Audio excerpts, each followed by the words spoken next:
കോന്നി താലൂക്ക് ഓഫീസിലെ കൂട്ട അവധി പത്തനംതിട്ട ജില്ലാ കളക്ടർ ലാൻഡ് റവന്യൂ കമ്മീഷണർക്ക് റിപ്പോർട്ട് നൽകി. കൂട്ടാവധി പൊതുജനങ്ങൾക്ക് ബുദ്ധിമുട്ടുണ്ടാക്കിയെന്നും റിപ്പോർട്ട്. ഉല്ലാസയാത്രയ്ക്ക് പോയ ഉദ്യോഗസ്ഥർ അവധിയെടുത്തവരാണെന്ന് സൂചന നൽകുന്ന റിപ്പോർട്ടാണ് പത്തനംതിട്ട ജില്ലാ കളക്ടർ ലാൻഡ് റവന്യൂ കമ്മീഷണർക്ക് നൽകിയത്. അതേസമയം ജീവനക്കാരുടെ കൂട്ടാവധി വിവിധ ആവശ്യങ്ങൾക്കായി ഓഫീസിലെത്തിയ പൊതുജനങ്ങൾക്ക് ബുദ്ധിമുട്ടുണ്ടാക്കിയെന്നും റിപ്പോർട്ടിൽ പറയുന്നു. അവധി അപേക്ഷ നൽകാതെ മുങ്ങിയ ഉദ്യോഗസ്ഥരോട് വിശദീകരണം തേടുമെന്നും സൂചനയുണ്ട്. എന്നാൽ അവധി അപേക്ഷ നൽകാതെ മുങ്ങിയ ഉദ്യോഗസ്ഥരുടെ എണ്ണം റിപ്പോർട്ട് പുറത്തുവന്നാൽ മാത്രമേ വ്യക്തമാകൂ.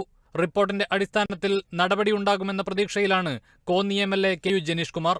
ഇതിനിടെ പത്തനംതിട്ട ജില്ലാ കളക്ടർ ലാൻഡ് റവന്യൂ കമ്മീഷണർക്ക് റിപ്പോർട്ട് നൽകിയ പശ്ചാത്തലത്തിൽ റവന്യൂ മന്ത്രി ഉദ്യോഗസ്ഥരുമായി ചർച്ച നടത്തി. Additional chief secretary, land revenue commissioner എന്നിവരുമായാണ് ചർച്ച നടത്തിയത്.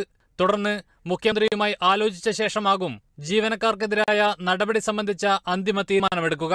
കഴിഞ്ഞ വെള്ളിയാഴ്ചയാണ് ജീവനക്കാർ കൂട്ട അവധിയെടുത്ത് മൂന്നാറിൽ ഉല്ലാസയാത്രയ്ക്ക് പോയത്.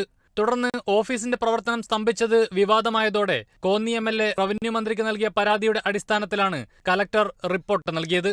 CPI ജീവനക്കാർക്കനുകൂലമായ നിലപാട് സ്വീകരിച്ചതോടെ CPM KU Janeesh Kumar MLA പിന്തുണച്ച് രംഗത്തെത്തി. ഇത് രാഷ്ട്രീയ വിവാദങ്ങൾക്ക് വഴിവെക്കുകയും ചെയ്തു. അതേസമയം ജീവനക്കാർക്കെതിരെ നടപടി ആവശ്യപ്പെട്ട് യുവമോർച്ച പ്രവർത്തകർ മാർച്ച് നടത്തി. കോന്നി താലൂക്ക് ഓഫീസിലേക്ക് നടത്തിയ മാർച്ചിൽ നേരിയ സംഘർഷമുണ്ടായി. Kerala vision news, Pathanamthitta.